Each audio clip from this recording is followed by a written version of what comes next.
Who do you want me to look at? Bedroom pop. Probably rock, indie rock. Alternative. Well, I like all kinds of genre, but I don't really have a favourite, but I'd say like indie pop. I'm happy listening to rock, punk. I don't have a specific genre that I prefer. I just kind of like anything. Mainly pop. Jazz, Americana, movie soundtracks. I wouldn't really say that I have one specific genre. I mainly like to listen to a whole range of things. Dance music, electronic music. I've got fairly wide tastes. That's a loaded question.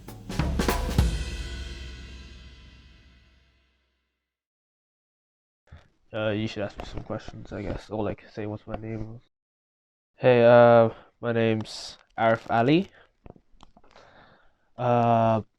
My producer name is Baxter, and I've been producing music since 2021. Well, I think with like music, I've always wanted to make it at some point in my life. Just because I liked it. Look at a lot of creative things, I'm just like, hey, I might want to do that thing someday. And I feel like along with art and filmmaking, YouTubing, music production is one of the things that I wanted to do or would be a good next step. I really like ska as a genre. I think it's a very fun, genre of music. I do think it did have a bad reputation in like the 80s and stuff with like skinhead culture. But I would say as a genre, objectively as a music form, it is a fun genre because it's basically centered around like dancing and partying and having a good time with people.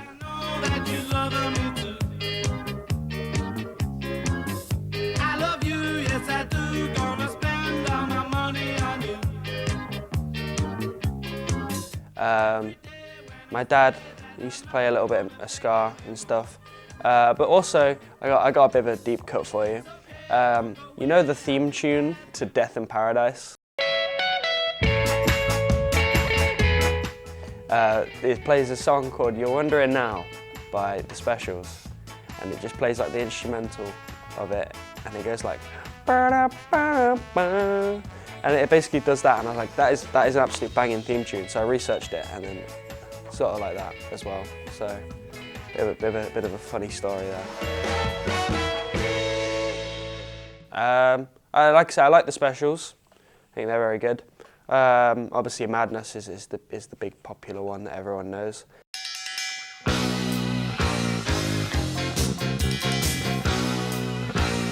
Just like reggae but faster, I'd probably say.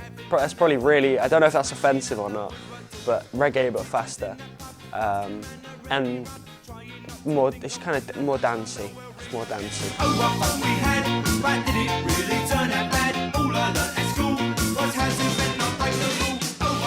I listen to a lot of music, and I consider music to be part of my identity. So I would say, just even if it's not ska, me listening to music is related to my identity. Yeah, so my name's Chris. I am from St. Louis, Missouri, and I play in a ska band called Boss Battle. They're just good times. There's no weird vibes. Everything kind of comes together. Everyone's there for the purpose of just having a good time. There's kind of like this inclusionary factor where like you feel like you're part of a niche community anyway, so you know everyone who's there you're going to enjoy being around. I just want to surround myself with like good, positive people, and this is the right genre for that. Plus, I just missed playing it. So 2019, I put out a call just to start this band, and just kind of like spent time recruiting the right people. We were about ready to play a show, and then a pandemic hit, so like we didn't play a show for about a year and a half, and just kind of practiced when we could. And And yeah, so like it was kind of it was more of a band out of like selfish necessity, and it just turned into something a lot more interesting than that. I'm a big fan of really catchy pop music, and when I say catchy pop music, I mean like power pop kind of stuff. In terms of influences for me, and then the people in my band, it's oddly like a weird mixture. Our drummer's real into pop punk, our bass player's real into like soul music and jazz. I'm into like power pop and like really catchy pop stuff like that, and our guitar player's into surf and garage rock. So it all kind of like bleeds together in the way that you know, is inevitable. So so we're all over the map. The thing about making music now is that, you know, I'm wrapped up in a career and having a mortgage to pay and, you know, student loans to pay off. Like, I have bills, man. You know, like it's the day in and the day out of adulthood without some sort of like artistic or creation release is going to wear you down. And you have to be able to kind of like reserve time each week or every day or whatever it is to like have something for yourself, you know? And so it's just a matter of like giving me a piece of time for reflection, and then hopefully maybe making those moments meaningful for other people in some way. If that happens, that's great. That's like the best thing ever. If not, then like honestly, I'm so like personally fulfilled that it doesn't really, you know, matter much beyond that. But I think one of the things that really encouraged me were like people like Cody Co and Noel, that their video, like I see like some YouTubers producing, and like this one video of like Cody Co and Noel making a rap song like from scratch on Ableton to finish, just like a sponsor song, just like a random song related to their sponsor.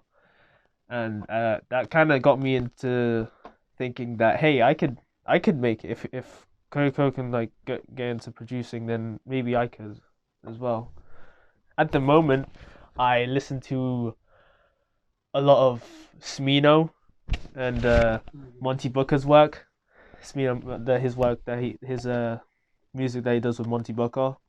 Basically, all of the production in Smino's albums just top tier, especially with Smino. He just has a unique way of rapping and singing. It's like both R&B and rap, but like it just gives it like a very smooth mix, you know. I do really like to replicate their sound in the sense that I usually just go for whatever I can make is whatever, you know. But like, I'd like to definitely make music that has the same vibe as those artists' music, definitely. I like acoustic music because it's something to unwind to. It's kind of like an escape in a way. I don't want to start a band, I want to start a family. I don't want to follow back, I want to... It's a relaxing environment when everything else in your life may be hectic, manic, or even just songs to cry to. But it doesn't really matter as long as you're around. Quite a few artists I listen to, they either have acoustic albums or acoustic covers of their songs. And from there I just started exploring the genre a bit more because I found it kind of resonated within me. But an artist that does quite a lot of acoustic kind of musical songs is Emily Kinney, and I really like her music. Same with Caitlin Nathan.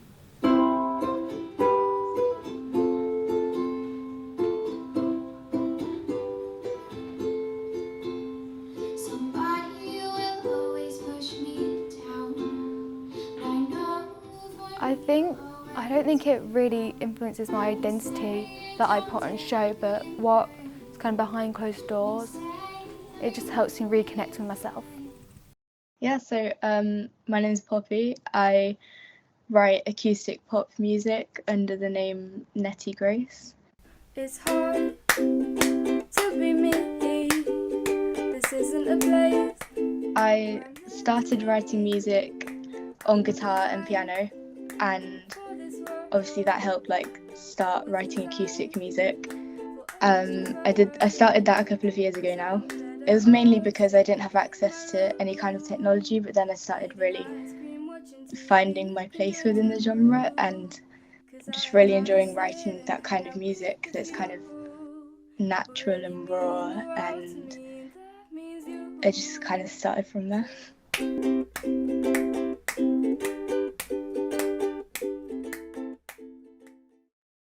Lewis Capaldi, he writes a lot of acoustic music, and I think it's very emotional and real and relatable, so he's definitely a big one for me. And also Olivia Rodrigo, she's slightly less acoustic, but a lot of her songs are kind of like stripped back and just kind of guitar, maybe a bit of piano. She writes the songs really well, they're really cleverly written, and she uses all the kind of like typical acoustic instruments really well to, you know, get across the meaning behind the song and the meaning behind her lyrics. So I'd say they're definitely my top two. You're looking at her like nobody else exists. I see the love. I think releasing music online has been really helpful for me and really beneficial, because it's quite hard to access getting your music to a lot of people when you don't have platforms online like Spotify or Instagram. So it really helps with promoting your music as well as giving people a way of accessing your music. It means that I can see who's listening to my music, what kind of people, how many people, and it just means that I can get it to more people.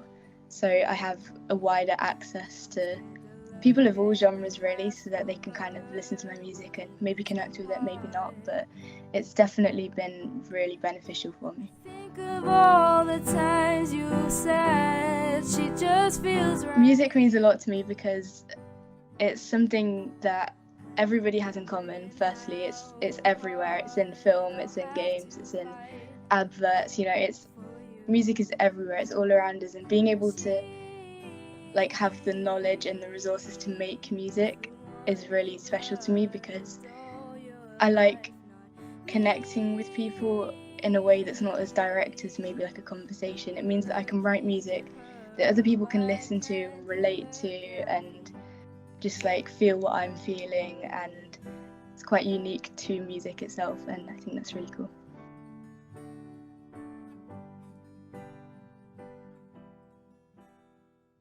In a short Johnny Rush short film.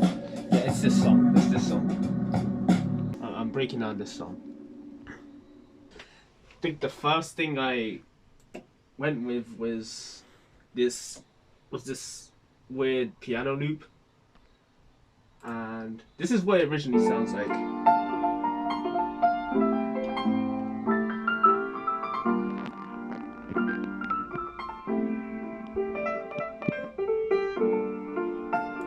And so I kind of chopped it up weirdly in this version. So this is how it goes.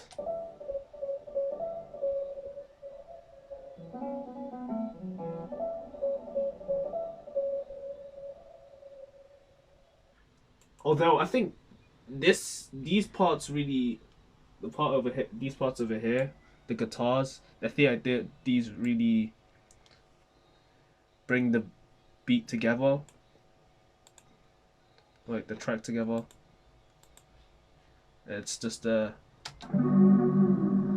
strum from a Cymax pack. It's just that repeating. And then after that I just built this bass line from it.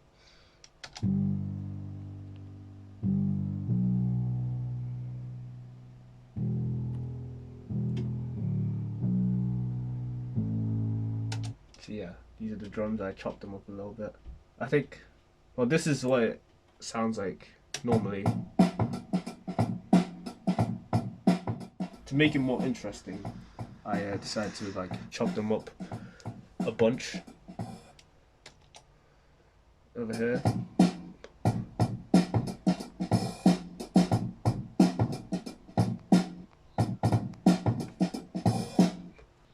But yeah, this is how it all sounds together. Like.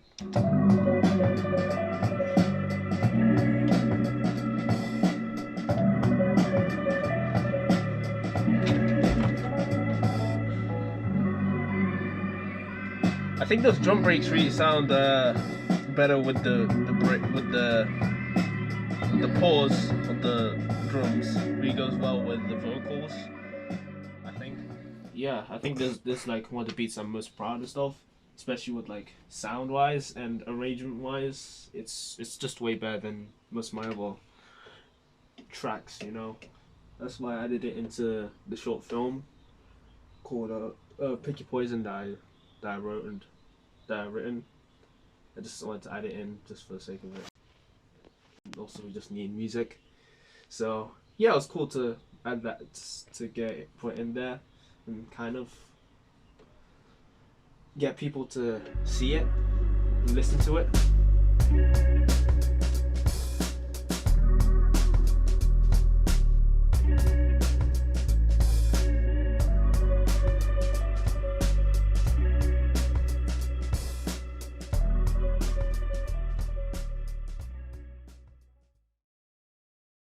I mean, I would say in terms of comedy music, I definitely grew up with a lot of artists that could fit into that genre.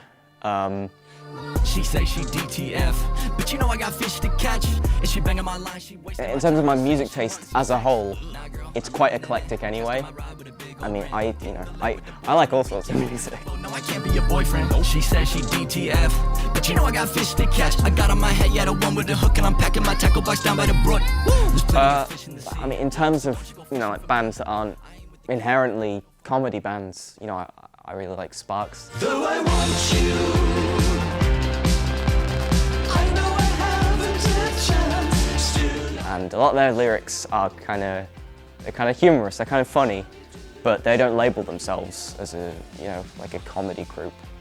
I would still say though that their lyrics and the fact that they are kind of funny is part of why I like them. You know, and you can see that all over all different genres of music. And I think the fact that if nothing else, you have a lot of artistic freedom if you're trying to be funny, because it doesn't limit you to a certain type of music. You know, there are bands that you know, make kind of funny music that they're all different types of genres. And I think in that sense, it must be quite freeing to be a comedy musician, because you can do whatever you want, really. I think it's quite cool.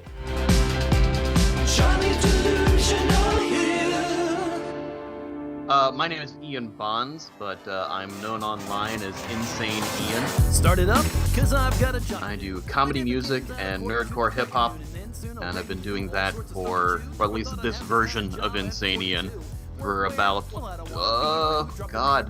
since 2008. My history with the genre goes back to when I was like 5 or 6 years old. Someone introduced me, a family friend introduced me to Weird Al Yankovic and his song Eat It. But yeah, listened to Weird Al a lot when I was a kid, and also my parents were in a filk group when I was a child. So I'm technically a second-generation nerd musician. When I started doing music when I started writing songs, at least, in high school and in college and having my first bands then, all of my songs had a very nerdy bent to them. You know, I was doing songs about movies and pop culture and comic books and what have you, video games, and that's kind of what I've stuck through. I love comedy music and all the different styles that it's able to do, because comedy music can be every genre. You know, it's a genre on its own, but it can also be, you can have comedy ska songs, you can have comedy country songs, you can have comedy hip hop. So, you know, it's a genre, but it's an all-encompassing genre that is other genres too. Yeah, Weird Al obviously is kind of the big one, especially since I do parodies and pastiches just the way that Al does. They Might Be Giants is a big one. The President's the United States of America. Recently, it's been Ninja Sex Party, NSP. Girl, I'm gonna take you on a date tonight. I have a thing called the Epic Video Game Medley. I've done 5 of them now. And they're just quick one-off songs. Many of the songs on there are not meant to be any more than just the one joke. In cases like that, I'm generally looking for a song that exists that I'm like, how can I turn this into being about a video game? In the comedy music circle that I exist in through the Funny Music Project, aka thefump.com, which is a website that I work for that posts 2 songs a week for free under Creative Commons license, and we have Fump Fest, which was our yearly comedy music festival that was held here in Chicago. We have a thing called Dumb Parody Ideas, where people would just come up and sing a short parody that they thought of that they know is stupid. It's not meant to be anything but stupid. And my last medley was explicitly meant to be stupid. But like for like the bigger songs, sometimes I'm approaching it as, what can I do a parody of this? So I listen to Top 40 Radio all the time, and there are 2 songs that are out right now that I am going to be parodying soon. So while listening to those songs, the idea for a flip on them came to me just naturally from listening to them. Making music means I get to express anything. Granted, yes, I write comedy music, but sometimes those jokes are grounded in reality. Here's a thing that happened to me. I found it funny. Let me express it to you and see if you think it's funny too. Or, here's a love I have of this pop culture thing. Let me express that love in a song and see if you have that shared experience. You know, it's connecting with an audience.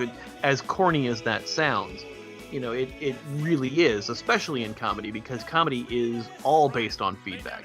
When you say something, they laugh, that's the feedback that you're searching for. So expressing things and getting that back from the audience. And that's really why I keep doing music.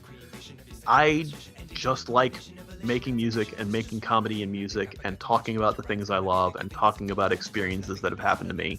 And this is the form that I've chosen to do so.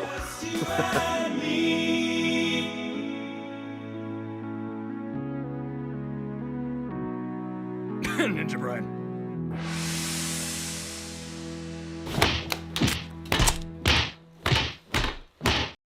Yeah, definitely. YouTube creation has been a idea in my head since I was like 12, obviously. It's just more so a matter of like hardware and stuff, you know. I don't have much to really do too well with it, but I do put my music out there on SoundCloud. Music production's more of a hobby than like a big career thing. Like I want to do it on the side, definitely, and maybe get big on that still. But at the moment I'm focusing on film and screenwriting and directing. I think you can get a lot more from hip hop than you can from other music. The lyrics, you can go into deeper meanings and deeper understandings than you can from basic or pop music.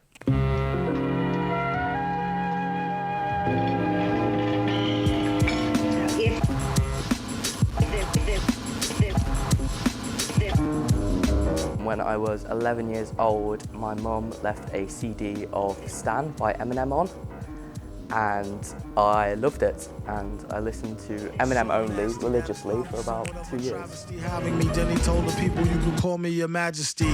Keep your battery charged. He know it won't stick, yo, and it's not his fault you kick slow. Shoulda let your trick hold you. I think there is such a variety of rap and different hip-hop music that it can relate to anyone. And I think all music can relate to people, but certain songs can relate to personal experiences. And hip-hop is a great way of using imagery in lyrics, and I think that makes it easier to relate to people.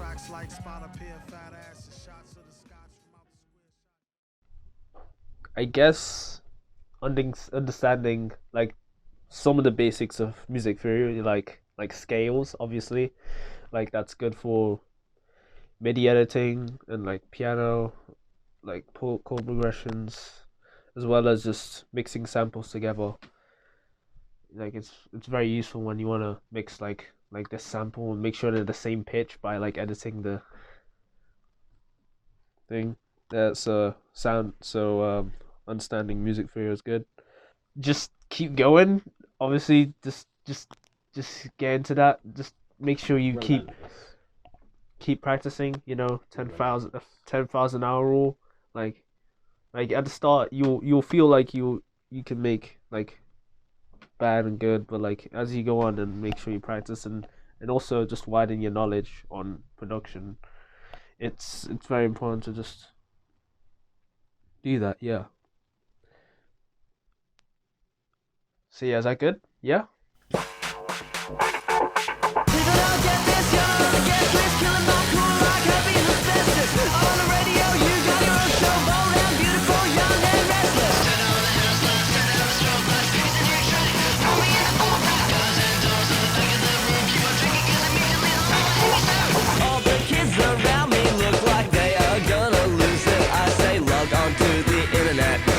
Some fucking music, destined to be a fucking footnote in pop history, or taped to bedroom walls of